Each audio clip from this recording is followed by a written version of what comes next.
I was late, that ugly kind of late, where tips disappear and your landlord starts talking soft like a cop, and right there in the middle of Granite and 7th. A black sedan sat crooked with its hazards clicking like a slow heartbeat. People flowed around it, nobody looked in.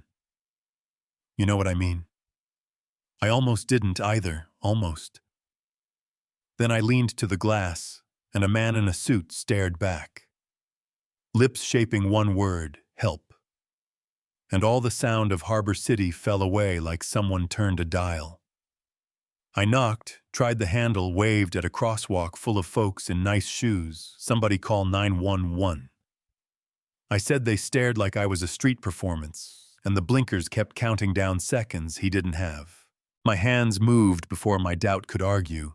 I lifted my scuffed blue bike, swung once, the window spidered, swung again, and it gave. A kid finally pulled out his phone. A woman gasped, like I'd vandalized a museum, and I reached through the glass, popped the lock, whispered, "I'm Lena, I've got you," while heat from the pavement climbed through my jeans, and that old CPR rhythm turned on in my bones. His pulse fluttered, thin breaths, shallow and scared. I centered my hands, counted out 30, gave 2 breaths, counted again. Sweat in my eyes and a small prayer in my throat. Then he coughed, color nudged its way back to his mouth. Sirens folded into the scene and the paramedics slid in like a relay handoff. "What did you do?" One asked, "Broke a window." I said maybe a rib, and he nodded like best trade of the week. They took him, and the crowd dissolved like they were late to be somewhere important. I stared at the crescent dent in my bike's top tube and the smear of someone else's life on my shirt. Then I got back on because I still had 2 deliveries and rent on Friday. Yeah, that happened. That night, at our little kitchen table, Grandma Mabel stirred soup that costs more now. Because she likes expensive vegetables, she listened with her cross catching the light, and gave me the look that says 3 things at once you did right, she said, simple and solid. And I slept a jittery sleep where hazard lights clicked behind my eyelids. Next afternoon, a woman in a slate dress and sneakers walked into Quick Fox Couriers, said my name like a question she already knew the answer to. "I'm Tess EA at Drake Systems," she said yesterday at Granite and 7th. "That was Mr. Elliot Drake. He's alive because of you." And my knees did that elevator drop because hearing it from a stranger hits different. We met at a cafe that tries hard not to try hard. Elliot sat careful, a bandage peeking from his collar. Not a poster, CEO. Just a man who had stepped off a ledge and landed on a stretcher. "I had the Widowmaker," he said. "Apparently I won a lottery I didn't buy a ticket for." And I told him. Dr. Patel taught my CPR class at the rec center, the one where I snapped the mannequin's ribs and apologized to plastic. He smiled for real at that, and then he said the thing that tilted my week. "I want to do something that isn't a check and isn't a photo op. Come build our community impact work. Make it real, not corporate." And I laughed at first, because I don't speak code. He said that was perfect because communities don't either. "Decent salary health coverage for your household," he added, catching himself like he heard the weight of the offer. I know how it sounds, I still mean it. I took the folder home and spread it next to the salt and the mail. Grandma read every line twice, asked the question that matters. "What does he want from you?" And I said a brain and a spine.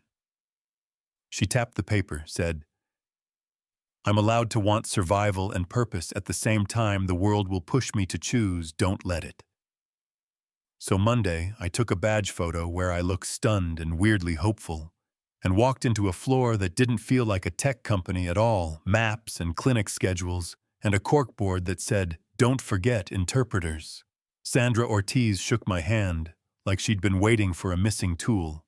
"You run point, I run interference," she said, and we set to work.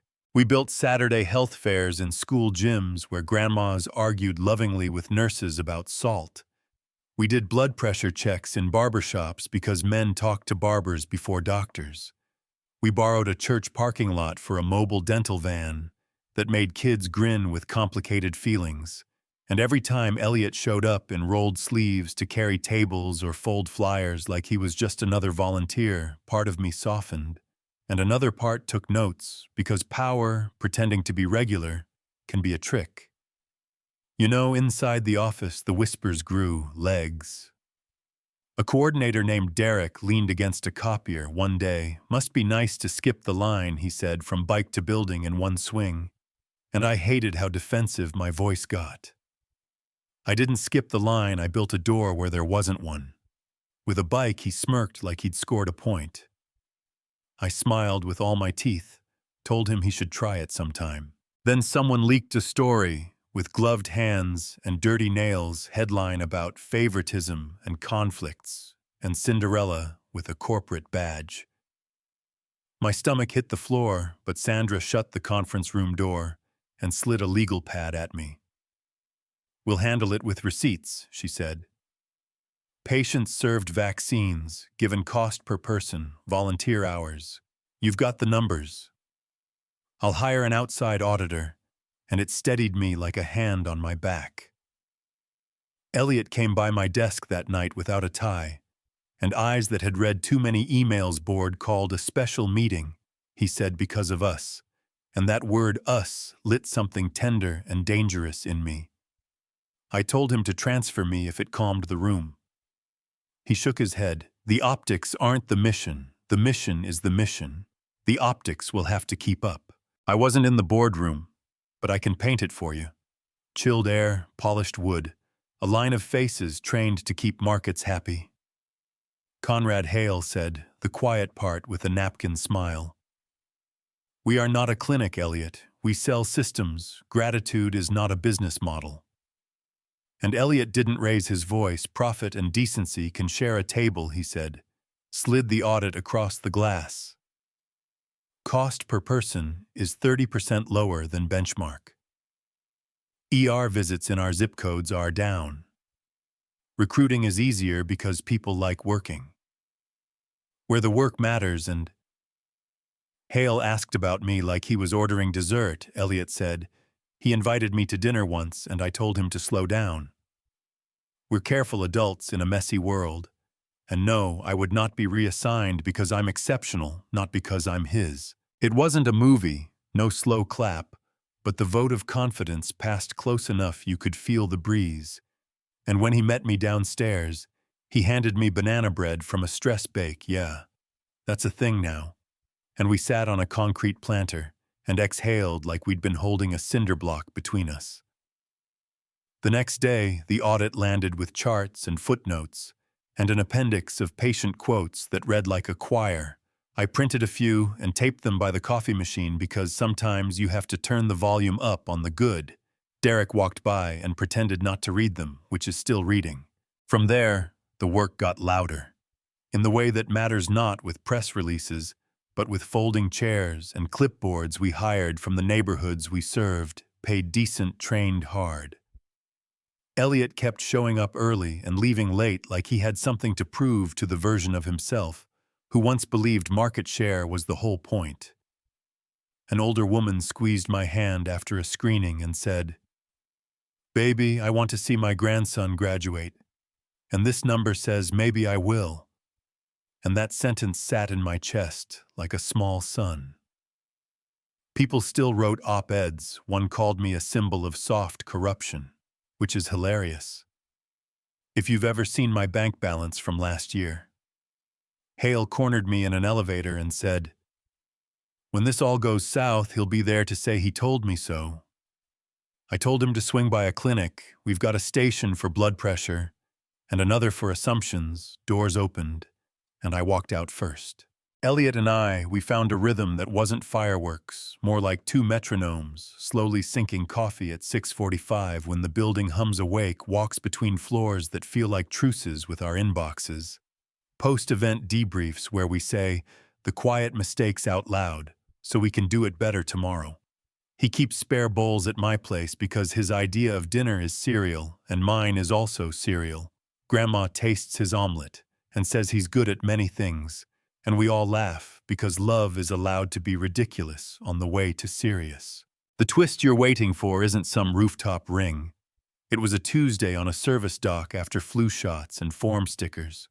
We were sweaty and satisfied, and he set down a stack of tables and said he didn't want to do any version of this without me, not the clinics, not the fights, not the small wins that make the big ones possible. And I said, then don't, simple as a door opening. The board ratified a 3-year plan with our audit stapled to the front, like armor the city asked for our playbook. Drake Systems posted its best quarter in 2 years, and some talking head tried to act like that part was an accident. I enrolled in a night class because I still want the badge that says I can do more than count.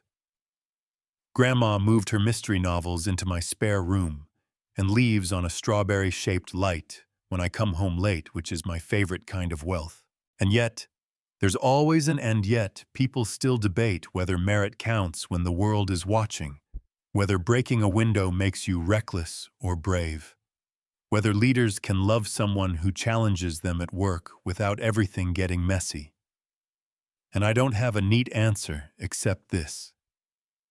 Sometimes you get one clear second to choose between being a spectator and being a person you'll respect when you're old. I swung a bike and chose, and the choice opened into clinics and arguments and spreadsheets and love and purpose. Would I do it again with a better helmet every time? If you made it this far, talk to me. Was I wrong to take the job after I broke that window? Or is merit still merit when the room is whispering? Should a CEO date someone who works under the same roof if both are transparent and the work stands up, or is that a line you never cross? Have you ever watched a crowd freeze while someone needed help, and did you step in or walk on?